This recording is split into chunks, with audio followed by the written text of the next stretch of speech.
This is a new voice for a new Scotland. Hi, hello everyone, and welcome and good evening and welcome to the TNT Show. You know, it's been another great day for British democracy. Boris Johnson has told us that he plans to appoint dozens, yes, you heard that right, dozens of new life peers. Now, many of these nice folks are Tory donors or they have funded vote leave. Now, the House of Lords, as you may well know, is already the most bloated chamber in the world with over 800 members. Now, think about that. I mean, if it carries on at this rate, they'll almost have twice as many as the House of Commons. And think about this. The 30 new peers who will be appointed can each claim £323 a day tax-free. Now, in a year, the amount extra and expenses would amount to £1.4 million. And that will be every year as long as they live. And of course, it's still possible for Boris to appoint even more life peers as we go through. Now, maybe you and I can both think of better uses for £1.4 million every year. Oh, in other news, the Tory manifesto commits the party to strengthening democracy.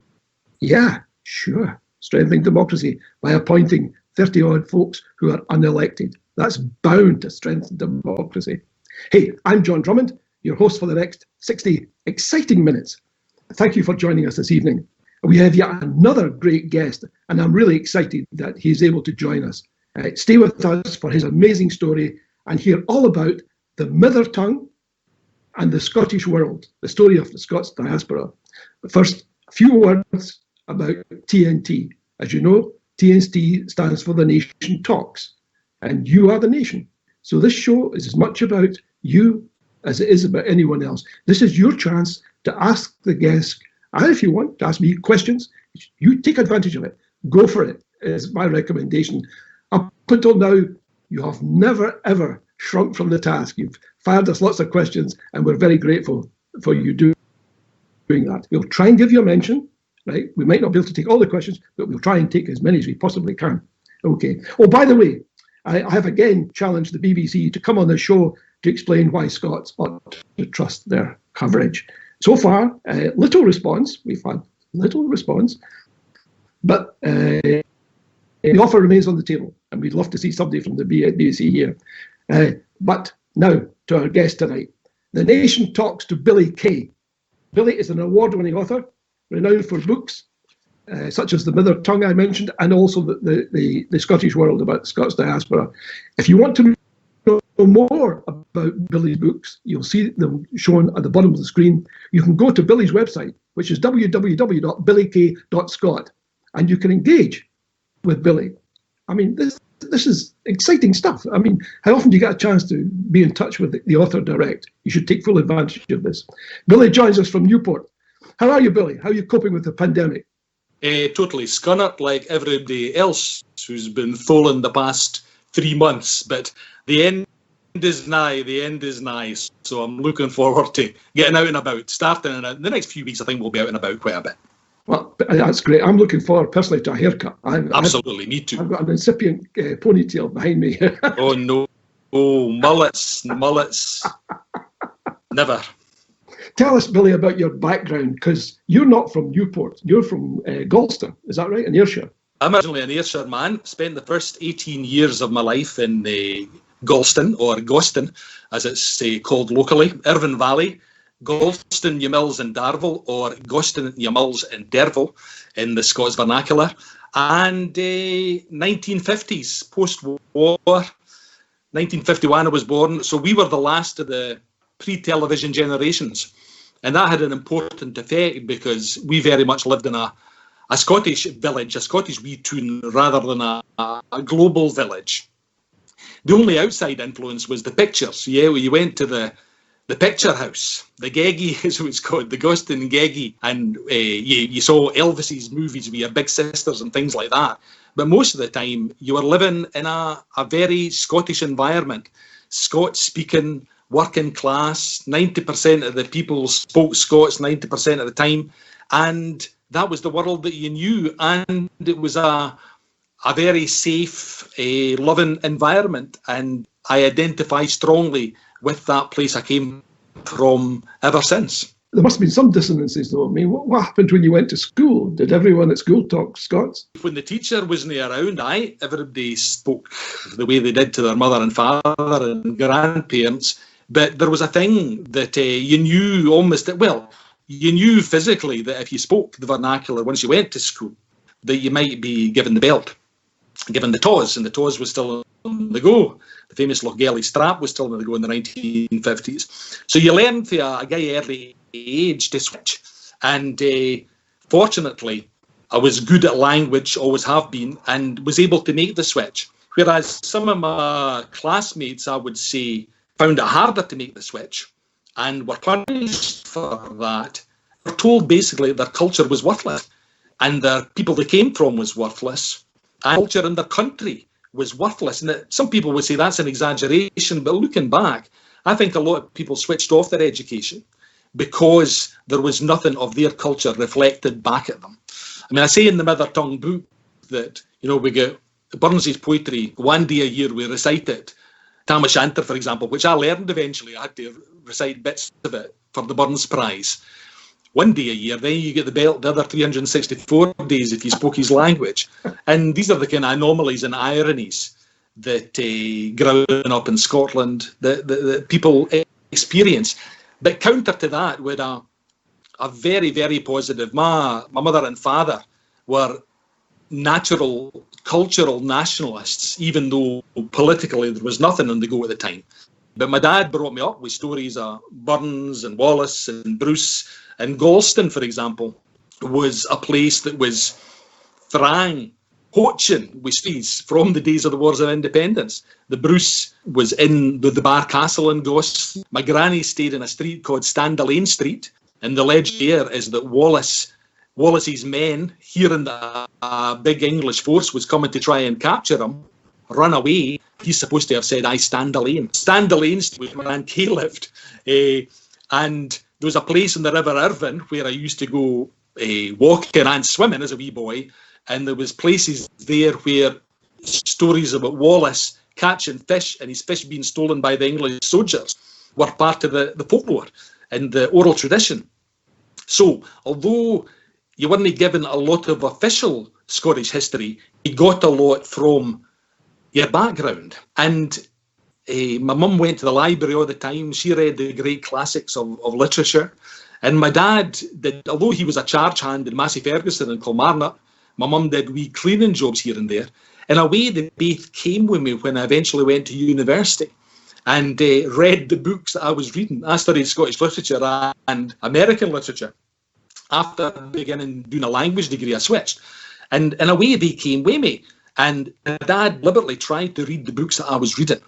And I remember him saying that about the only two books he said he couldn't fathom were William Faulkner's, I think it was His Eye Lying, and James Joyce's Ulysses. Now, these are hard books. That's hard. That's hard work.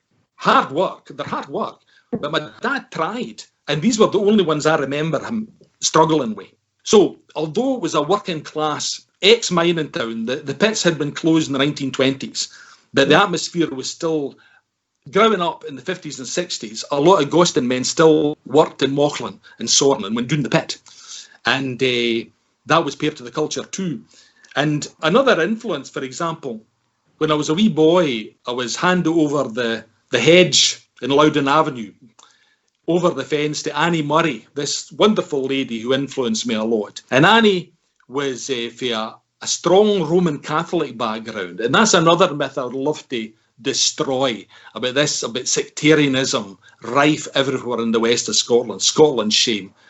Absolute garbage. The people who were sectarian where I came from were regarded as scum. They were regarded as scum by the respectable Protestant working class. And my best friends were the Murrays round the corner, who were staunch Roman Catholics, had images of the saints all over their house. And when Annie was babysitting me a couple of times, she took me to the chapel in Goston. So sectarianism was 1,000 miles from my culture growing up in Ayrshire. And Annie had gone to Glasgow University but had to give up because she had to come home and look after her brothers who were minors, and had to fend for them and cook for them and things like that. But she brought back her books from Glasgow. So when I started doing languages at the age of 12 and 13, Annie had a wee collection of livres de poche, pocket books by Hachette, the French publisher. And I started reading Molière and Racine at the age of 13 in a council scheme in Goston because Annie had the books. I mean, that sounds like tales from Scheherazade to some people, I'm guys sure. But in Bow Hill in West Fife, which was my other family contact, because we were a mixed family, one was Ayrshire and one was Fife. My mother grew up in Fife. Her dad was a miner.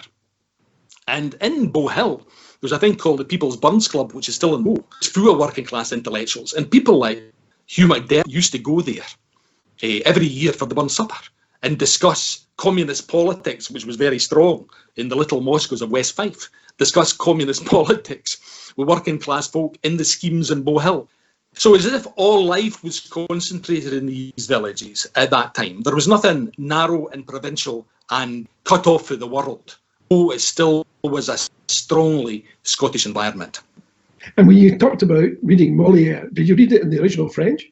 I did, yeah, they were in French. They were in French. So you were reading French at what, 13, 14? Yeah, is that? I was able to decipher it. But, and again, this is the irony that we'll go on to talk about the mother tongue. The irony is that the prevailing wisdom in education was that at that time was kill off the children's native dialects of Scots and try and get them to be monoglot English speakers, and that'll help them go on in the world. Whereas everybody since then knows that the way that people go on in the world if they speak several languages. And if you speak two languages, Scots and English, that's as good a start as any to becoming multilingual.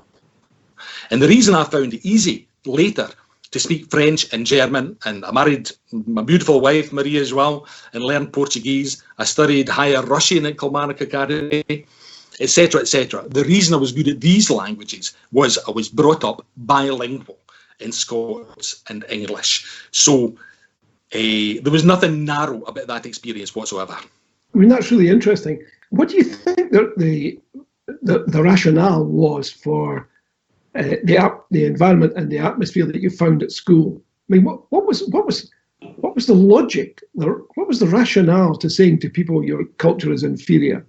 Because once you got to university, that's the time you probably can look back and say, who decided this? Who thought this was a good idea?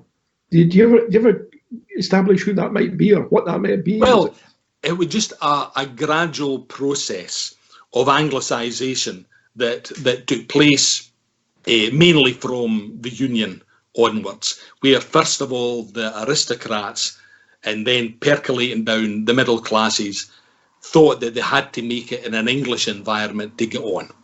And gradually that affected the whole of the society. So the idea that you ditch your native culture because it's not going to be advantageous in this English-dominated world that you're moving in, and English-dominated circles that you're moving in. In other words, it's a kind of cultural colonisation. It's people looking over their shoulder to have models of how to behave. And it's been in Scottish society since people call it the Scottish cringe. The Catalans call it the slave mentality of people who are cowed and can only think of themselves in a British or, say, Spanish context rather than a Catalan or Scottish context. So that affects people, and it's been there for a long, long time. There's a story that's in the mother tongue about the linguistic dilemma and dichotomy, the pull in the two directions that a lot of people felt in the 18th century. And there was a young aristocrat called John Clerk of Pennycook, and he was pleading a Scots appeal case in England, in London. And I think it was taken in the House of Lords, which he mentioned earlier. And the young lawyer was talking about his client having rocht their lands aside this water for over 300 years, and the other farmer, the other side of the water, wants to steal a whank out his grun, talking in Scots, pleading in Scots. And the English judge who presided decided he would interrupt and say, Mr. Clark, in Scotland, do you spell water with 2 T's? And Clark thought for a minute and then said, no, my lord, but we spell manners with 2 N's. Now, he had the ability to reply to that garbage. Most Scots are that cowed. A bit like Boswell when he was introduced to Dr. Johnson said, oh, I do indeed come from Scotland, but I cannot help it. So you've got that strange mixture of pride and prejudice and glory and vainglory and pulling in different directions, and the cringe versus the pride that's been in Scottish society really since the 18th century, since the Union, I would say.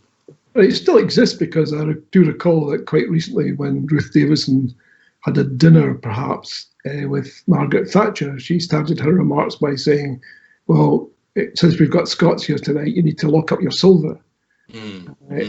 Yeah, I've never quite understood the rationale and the logic of that. But anyway, that seems to be indicative of the same sort of mentality. Yeah. We've had a question. It's an interesting question, and thank you, Hashbury Stumble, for this on YouTube. The question is, we'd be interested, which, if any, Scots words have been incorporated into English? Ah, right. Yeah, interesting. Well, at one time, Scots and English shared a lot of vocabulary. They still do share a lot of vocabulary. I always say that if an Anglian tribesman from the 9th century could time travel into modern Britain, he would find it impossible to understand Boris Johnson, but he would understand me, because I still say dún and tún, I still say nicht and recht, I still say blate, I still say reek, words that were common Anglo-Saxon, Old English and Old Scots words that have died out of standard English. So funnily enough, Scots retains an older form of English in some ways. But as far as words are concerned, some interesting ones that you might not even think of as Scots words, because a lot of words are Scots and we use them in particularly Scots ways, but people don't recognise them as Scots. During the 18th century, there were lists of Scotticisms to be avoided. And it was expressions like to let on was one to be avoided. There's a famous story about Pitt the Younger being asked by a Scottish politician if he could borrow a horse the length of the Highgate, and him replying, we don't possess a steed quite as long as the one that you've requested. But is that the length of, I'll see the length of the bus stop. There's a lot of expressions like that are Scots, and we use them, but some people don't realise they're Scots. But interesting words that went into English from Scots are things like Walter Scott introduced a number of words into English through the popularity of his novels. The word freelance, for example. Freelance refers to the freelances among the border reivers, the people who could be hired out to follow whichever riding clan was riding and reiving that particular time. And another expression that came out of the border reivers is blackmail. To blackmail somebody. Blackmail, there was white mail, which was silver, money, and there was blackmail, which was cattle. And if you wanted the reivers not to reave you and steal your cattle, you paid them in blackmail, which was black cattle. You paid them, you gave them a few cattle a year, and then they wouldn't steal all your cattle. So we invented blackmail, I'm afraid, and they come into the English language from Walter Scott. Another word is glamour, which is a great word. You think of Marilyn Monroe as being glamorous. Well, Walter Scott introduced that old Scots word of glamour, meaning where you're enchanted almost by a fairy or something like that. And that came into English from Scotland, via Walter Scott. So there's a lot of interesting words like that. Yeah, I used to find it fascinating. I lived in the States for a bit, and it always struck me that Americans used words, maybe because the language got separated from English back in 1776 or thereabouts. Somehow that Scottish part of English, which perhaps was current then, stayed in the US for a good deal longer. because there was no need to alter it, I suspect. That's right. What were the words you were thinking of? Yeah, oh, gracious! I was busy racking my brains there. Americans would say one is to hunker. We talk about in Scots going down in your hunkers, and the Americans talk about hunkering down. Hunkering down, and they also talk about waiting on something. That's right. Not waiting for. I think to let on is used in America too. In the deep South, in the Carolinas and Virginia and places like that, where you've got a strong Lowland Scots and Ulster Scots admixture, they use words like a poke for a bag, and to red up, to clear up. Yeah. You'll hear that in the Carolinas. They call it a cotton poke, a cotton bag, for example. So you get that sometimes because of Scots, and for example, in Appalachia until the 20th century, if you wanted to flag the bairns, to frighten the wains, you said wheesht ye, dinna fret ye. Claver hoose, he will na get ye, and that refers to Graham of Claverhouse, who was the man who attacked the Covenanters in the 17th century. Yeah. And when the Scots went from Lowland, from Ayrshire and Covenanting territory and Ulster to America, the story of Claverhouse and the horror. The other side, and said, no, our contract didn't include fighting against Scots.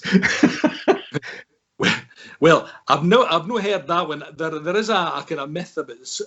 There were some Scots who fought in Italy, and there's a myth about them stopping in a wee alpine village and them wearing the tartan, but it really is mostly mythological. But there is there's an apocryphal story like that you get in the East, where the forces of Islam, the Turks, were moving north to attack Christendom, and the Poles were defending it somewhere in the Ukraine, and 2 diplomats were sent out to negotiate a ceasefire, and they used the language of diplomacy, which was French. But when they had agreed the ceasefire, one turned to the other and said, "Wheel, Jordi, fusayer fauken in verhuri." And that's an apocryphal story, and there's several versions of that. But there's a true version of that, which is even more incredible. And I have to thank my friend Steve Murdoch at St Andrews University for this story, because he's the one who's done a lot of work about the Scots in Scandinavia. And in the Peace of Kalmar, I think it was about 1613, there was a war between Denmark, Norway on one side and Sweden on the other. And the men who negotiated the peace were James Spence of Wormiston in the East Neuk of Fife on one side, and his half-brother, Robert Anstruther, from the East Neuk of Fife. They literally kent each other's father. They had the same father, and they were representing both sides as diplomats, and hugely influential in Denmark and in Sweden at that time, as were a lot of Scots in Northern Europe because of the big migration to Northern Europe, to Poland and Prussia and Germany, etc., especially in the 17th century. Huge influence there. I have, in fact, I went to a lecture once, last year at the Central Library in Edinburgh, and there was a Polish group there who were telling a story about the wealthiest man in Poland at one time who was Scottish. Yes, that was Robert Porteous. Porteous, that's right. Yeah, absolutely. He was into wine as I am to this day. He made his fortune selling Tokai wine, this lovely fortified sweet wine from Hungary, selling all over Northern Europe. And in Krosno, the town, he endowed a church in Krosno. And they still have, I think they have a festival dedicated to him. And he was hugely wealthy in that period. But then you've got up in northern Poland, you had an organisation called the Scottish Brotherhood. In German it was called die Schottische Bruderschaft, the Scottish Brotherhood, and it had 12 branches across the Polish-Lithuanian Commonwealth. And it was full of merchants who then brought over boys from Dundee and Aberdeen. I'm looking over the Tay myself just now. Boys would take ship from Dundee and go to Königsberg and Gdansk, Danzig, cities like that. And the wealthy Scots merchants gave them peddlers' packs and sent them out like the fish van for Pitt and Weem that comes to my door, send them out to deliver directly to the peasantry in the Polish countryside. Yeah. And that's how they operated, and hugely successful. And they were so ubiquitous, so common in that period, that there was a saying in German. I mentioned Claverhouse as the bogeyman for the Appalachian as well. In Poland and Prussia at that time, it was the Scot. And the word for a peddler and a Scot was often the same, der Schotte. And there's a German proverb, warte bis der Schotte kommt. You wait till the Scot comes and takes you away. In other words, if a Wayne was gieing the mither jip, she would threaten the Wayne with the Scots coming like the raggle-taggle gypsies and stealing the Wayne and taking them away. We were so much the other at that time. And the German authorities who were in the towns began to bring legislation against the Scots because they were stealing money from the German middle classes at that time. So fascinating stuff. Tell us about the Scots who went to Argentina and introduced the folks there to football. Football, well, they introduced football practically everywhere. I've got Scottish missionaries from Malawi to China taking football with them. And it was the Scottish passing game that they took, which was the original, which is the game we now play rather than the kick and rush dribbling style of football that emerged in Eton and Harrow in the English public schools. So it was our game that's the modern game of football, definitely. It definitely was us that invented that style of football. In South America, it was often tied in with the railways. Scottish engineers working on taking the railways and the railway lines around South America, and they took with them their game of football. But in Argentina, there's a particular man who was a Glaswegian called Alexander Watson Hutton, and there's a library dedicated to his honour in Buenos Aires, in the Argentine Football Federation, and he was the man who really founded Argentine football. He organised the first international match, Uruguay. He organised the first league. The very first, I think it was the first or the second league competition in Argentina. It was Old Caledonians versus St Andrews FC in a playoff to win the first Argentine championship. And that was how deeply involved they were. And I was delighted to see that, I think it's the St Andrews team continued as, I didn't know that when I wrote the book actually, these things take wings and fly. The St Andrews team became Independence, which is a great name for any football club. And they brought out a third strip this year with a big St Andrews cross in it. It was in some of the newspapers. I tweeted about it a couple of weeks ago. So that tradition continues. They know exactly who taught them to play football. And one of their most famous players was a guy called Harley, Dave Harley. And he went to Uruguay and played for Peñarol in Uruguay. And everybody raved about his style of football. And he became very influential in Uruguay. While up in Sao Paulo, it was Boys v Paisley with Coates Clark, who established a treadmill in Sao Paulo and imported weavers and football players. And Charlie Miller was one of the pioneers there. And then there was a boy McLean who played for the Paisley football team.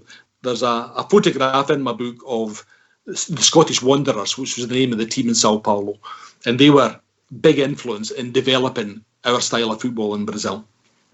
Isn't that amazing? So that's Argentina, that's Brazil. Were there any other teams in South America or Latin America? This is a subject that's expanded tremendously. There is a book, I helped initially a chap, I can't remember his name off the top, but Lewith Press brought out an expanded version of the chapters in my book. And so now there's a lot of work, and they're discovering teams in Mexico, etc. An interesting one, I did a series about the Scots in Scandinavia, and I was talking to a historian in Gothenburg, and he told me about the first game of association football in Gothenburg, around about 1892. And he said it was boys from an English firm and boys from a Scottish firm who made lace curtains. And it didn't dawn on me at the time until I got home. Then I thought, lace curtains? And I checked. In the history of New Mills, the village next door to Galston, by a pal called James Mayer, there was the story of Johnston Shields and Company in New Mills, a lace weaving company, who opened factories in Gothenburg and established a Fitba team there and introduced Fitba to Gothenburg, and they did the same in Barcelona. Really? And Barcelona is fantastic because there's a chapter in the book about this, and there's photographs of the medals that the Scots won in I think it's the Copa Macaya, the Macaya Cup in Barcelona. And what happened was the Scots team is called the Escocese FC, Scotland Football Club, and there's a photograph I've got.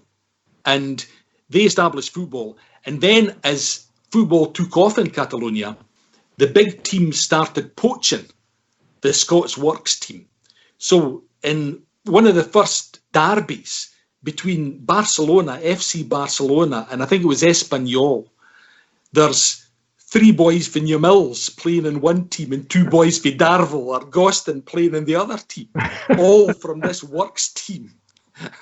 Again, it sounds like fantasy football, but it's totally true and it's fantastic. It is a fantastic story, and all of that is in the book. It's in the Scottish World. Yeah, there's a chapter on football in the Scottish World. Well, I've ordered my copy, but because of Amazon's pandemic difficulties, it's on its way. I think there'll be copies in by the weekend. I was told that some people were on furlough and it was shut down for a week or something like that. But anybody who's interested can get hold of any of these books, they can email me from my website, and I've got copies myself. Because of all these gigs or these talks being cancelled because of the pandemic, I've got a wheen of books. I wish I ordered it from Amazon. Not to worry. See, I need to point out to the folks in the audience, apparently there was a little bit of technical difficulty at some stage, so if your question hasn't been asked, I'm afraid it's because it didn't make it through. So if you've got a point that you want to put to Billy, feel free to repeat it, okay? And we'll look out for it. It's not because we've ignored your point, it just never got to us. But thank you for the question so far. Now, your career includes a spell as a BBC producer, is that right? That's correct. I became a researcher in talks and features in 1978 or 9 for 1 year. It was a 1-year contract.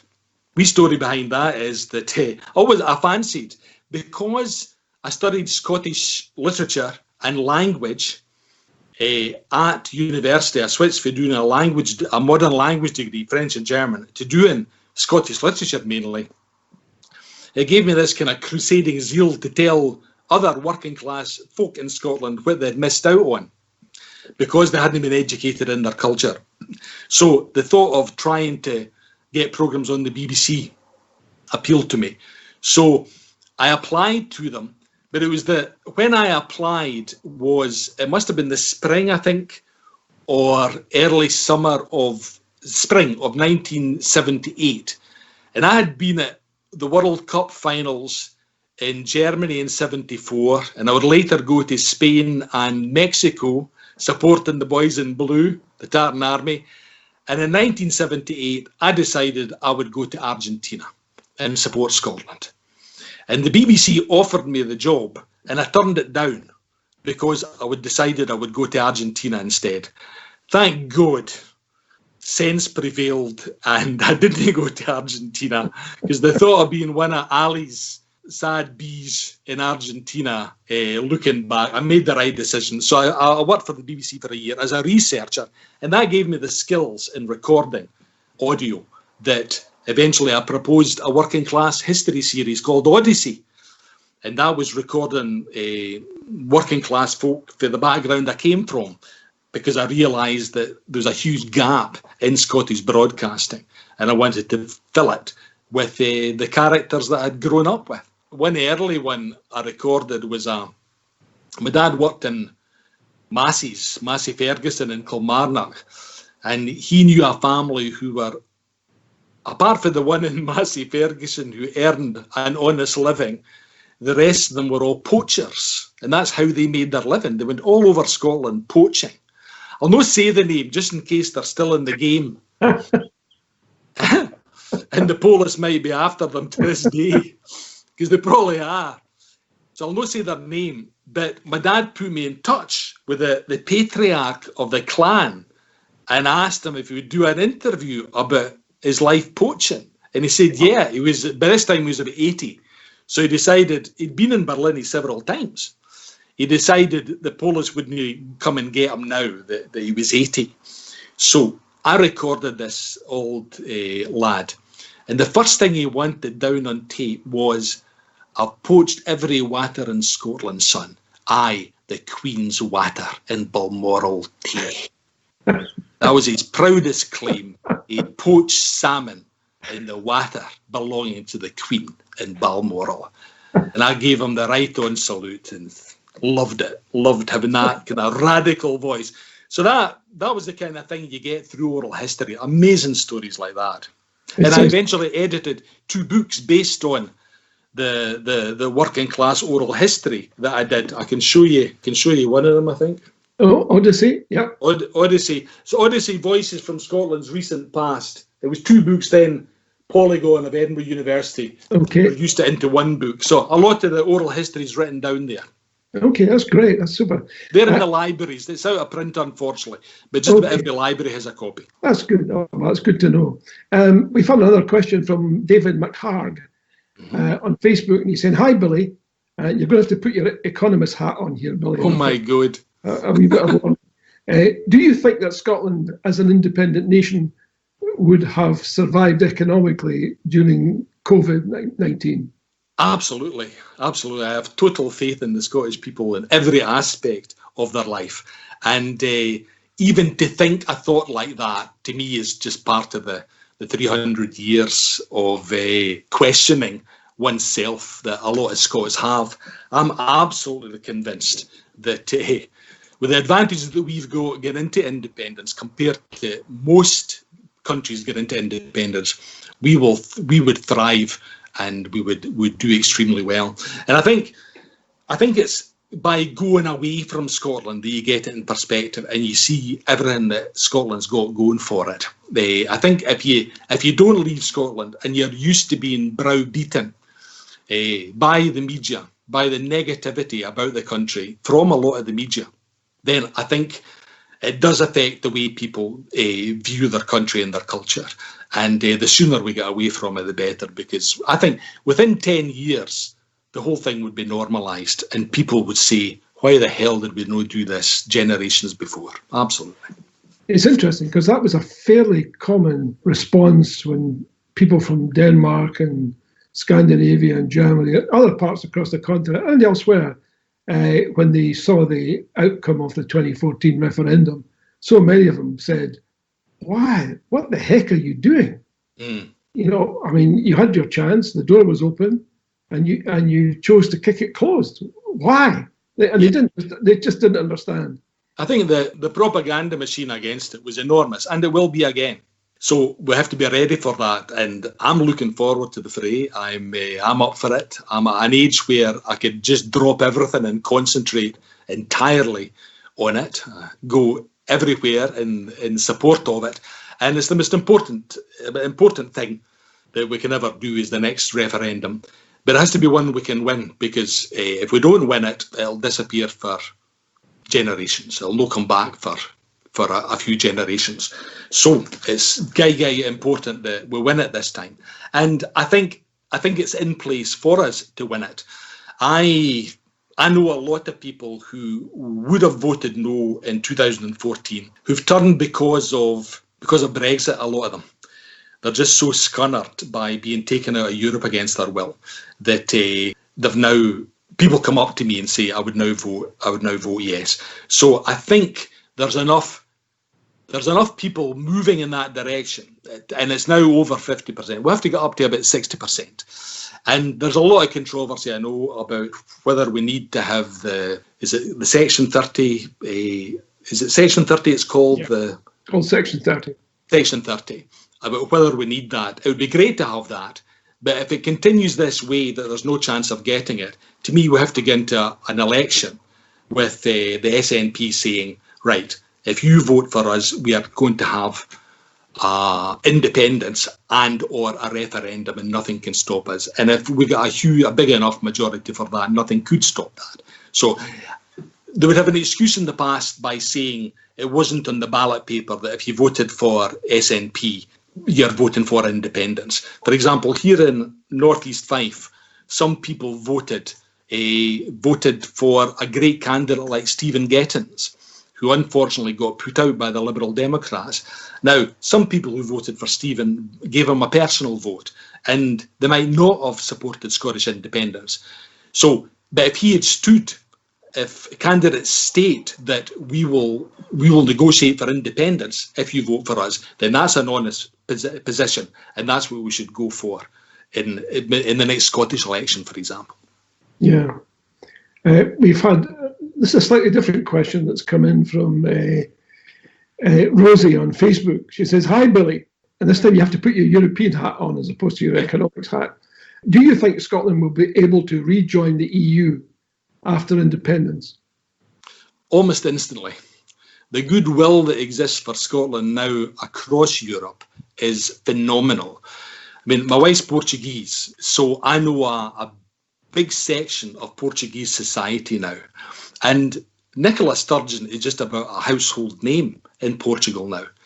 And they admire her tremendously, and they admire the Scottish cause tremendously. And everyone knows that we voted 62% to stay in Europe, and they are all rooting for us now. So there is no question, as soon as we could be allowed back in, we would be allowed back in. And there would be thunderous applause in Strasbourg and in Brussels and everywhere the Parliament sits when the Scottish deputies go into that Parliament. And I long for that day. I've got children across Europe. I've got a son in Zurich, I've got a daughter in Brussels, and I've got another daughter in London. And they all support Scottish independence, and they all want to be proud citizens of an independent Scotland. They're lucky in that because João is Portuguese, they can take out Portuguese citizenship and continue working in Europe, unlike a lot of people. But what they want is what I want too, which is Scottish citizenship as well. And I'm sure that'll come within the next decade. The furthest out I would say would be a decade, but I think it'll occur within the next 5 years. There's a variety of ways of looking at this, and I've got another question coming in, so I won't go there. If we get a chance, we've only got about 12 minutes to go, but we might come back to that. The questioner is asking, Billy, you talk about history and culture. What's your opinion on the defacing of and removal of historical statues and monuments? Yeah, if, as was the case in Bristol, the man was a slave trader, then yes, I think there's a good justification for removing it. Although, I think if you remove it, you remove the history and you remove knowledge of that history. And what will replace it will be nothing about the slave trade. Whereas if you keep it and put around it the explanation of what he did and the horrors of the slave trade, that's maybe a more powerful way to treat that. Talk about changing the names of Buchanan Street and Jamaica Street, etc. in Glasgow. I wouldn't do that. I would explain the history of it and how Scotland profited, like most European countries, from the slave trade. Huge amount of Scots in Jamaica, for example. So I wouldn't erase the history, but I would just make people more and more aware of that history. For people who are interested in that, if I can make a mention of, there's a very good website on YouTube, a YouTube channel called Indy Matters, INDYMATTERS, Indy Matters. And he's managed to put up a lot of my programs there. And one of them is Scotland's Black History. And it's a 6 or 7 part series I made back in 2003. And then did an add-on in about 3 years ago. So if you're interested in that subject, all of Scotland's Black History, literally black and white and very negative, and occasional rays of positivity are in that series, and you can listen to them anytime, as is programmes like the Declaration of Arbroath, my recent programmes. They're all there on YouTube. Yeah, we've got a whole bunch of questions coming in now, but I'd just like to add a comment of my own, if I may. I think there was almost two sides to the slave trade. The Scots weren't always the practitioners. They were sometimes the victims. I remember driving through Barbados and coming across a couple of little villages in which people were very pallid. Yeah. And one kid was running about with red hair, and I thought, this is really weird. And it seemed that at one time, Scots were imported into Barbados as slaves. They weren't slaves. They weren't slaves. And there is a distinction. And it's a very important distinction. They were indentured servants. In other words, they were like slaves for 7 years, but then they got their freedom. They were the Red Shanks. They were usually some Covenanters, some Jacobites who were captured in the 17th century, and then I think in the early 18th century as well, and sold into servitude for 7 years in the plantations. In some cases before the transatlantic slave trade took over, but it was a 7-year thing. It wasn't a lifetime. So there's a myth about Scottish slaves, and an even bigger myth about Irish slaves all over America. And you white racists saying, the Irish were slaves, we were slaves, so why can't African American people get on the way we did? And it's a total myth, and it's totally insulting to the history of people who were enslaved. And we were part of that too in Jamaica, but it was normal. This is the thing that people don't quite get. It was totally normal for about 2 centuries, almost 2 centuries. Slavery was an everyday feature of life. So you have to keep it in perspective. I mean, that form of slavery, true, but I mean, the Romans had slaves, and I think the Greeks had slaves, and so there's a long, and I guess in China and elsewhere, yes, I mean, there was a long and dishonourable history of abusing other people, I suppose. So a question has come in from Kevin on Facebook, and he's asking, Billy, are there any historical Scottish books that you would like to see turned into films? Oh, wow. Thousands. We've only got. If I see another film of Elizabeth I, oh my God! There, Don Roberto, R.B. Cunningham Graham, Scottish aristocrat, mixed Scottish and Spanish heritage, spoke Spanish. Went for his gap year to Argentina at the age of, I think it was 16 or 17. Joined the Revolutionary Army, became a gaucho for 7 years. Came back to Britain, was the first socialist MP in Westminster, called it a palace of incapables, Westminster. He founded the Labour Party in Scotland with Keir Hardie on strong home rule credentials. And then he realised the error of his ways there. In the early 1930s, he founded the National Party of Scotland, the forerunner of the SNP, and became the president of the SNP. What a life. Died in Argentina in 1936. I mean, you couldn't make up that man's life. He run horses chased by the Apaches in Texas. You can make several. You can make a series, a Netflix 6-hour series on Don Roberto's life. And you probably will not until we're independent, because he was the founder of the SNP, and a lot of people want to hide that history. I tell you, one movie I'd love to see made is the story of John Law. Absolutely.